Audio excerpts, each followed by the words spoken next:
Hello বন্ধুরা, আপনারা সবাই কেমন আছেন? আশা করি সবাই ভালো আছেন। বন্ধুরা, তোমাদের সামনে আজকে এমন একটি ভিডিও নিয়ে আসলাম যা দেখে অনেক পুরনো কথা মনে পড়তে পারে। বন্ধুরা, মনে আছে আমাদের ছোটবেলার কথা। ছোটবেলায় আমাদের যারা কৃষি খামারি বা গ্রামে যারা বাস করেন, গ্রাম অঞ্চলে যারা থাকেন, তাদেরই বেশি ভালো জানা আছে। আমাদের ছোটবেলায় বা সেই আগের দিনগুলোতে আমাদের ভোরবেলায় ঘুম ভাঙতো সেই কৃষকরা যখন মাঠে হাল নিয়ে বের হতো, তাদেরই এর তিথিতে আমাদের ঘুম ভেঙে যেত। সেই দিনগুলা অনেক ভালো ছিল বন্ধুরা, অনেক ভালো ছিল সেই দিনগুলা। এখন আর মিলে না, সেই দিনগুলা হারিয়ে গেছে। সেই দিনগুলার কথা মনে হলে মনে হয় আমরা কোথায় বাস করছি, কোথায় আছি এখন।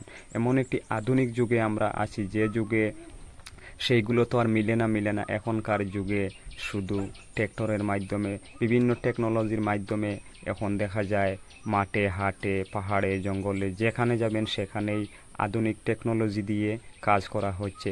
বন্ধুরা, দেখতে পাচ্ছেন সেই সবুজে ভরা সেই পাশে দিয়ে ফসল ফলন হয়েছে, বাড়ি রয়েছে, আর জমিতে একদম সবুজে ভরা রয়েছে। সেখানে আজকের দিনে সেই বর্ষাকালে কৃষকরা মাঠে নামছেন হাল নিয়ে ধান চাষ করার জন্য, ফসল ফলনের জন্য। এরই মধ্যে এই আধুনিক যুগে এমন একজনের দেখা মিলল, যিনি গরু দিয়ে সেই পুরনো দিনের মতো গরু দিয়ে মাঠে হাল চাষ করছেন, কাদা বানাচ্ছেন।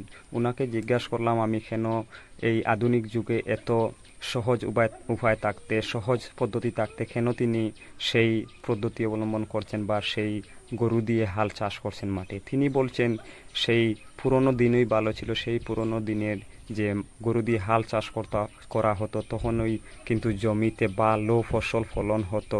তাই তিনি সেই পুরনো দিনের মতো আজকের দিনে সেই গরু দিয়ে হাল চাষ করছেন।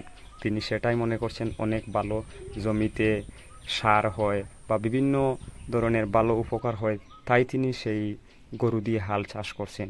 বন্ধুরা, ভিডিওটা দেখে কেমন লাগলো অবশ্যই কমেন্টের মাধ্যমে জানাবেন, আর চ্যানেলটি সাবস্ক্রাইব করে পাশে থাকবেন। বন্ধুরা, সবাই ভালো থাকবেন, সুস্থ থাকবেন। বন্ধুরা, আপনাদের সবাইকে অসংখ্য ধন্যবাদ। আবারও কোনো নতুন কোনো ভিডিওতে দেখা হবে। ধন্যবাদ সবাই।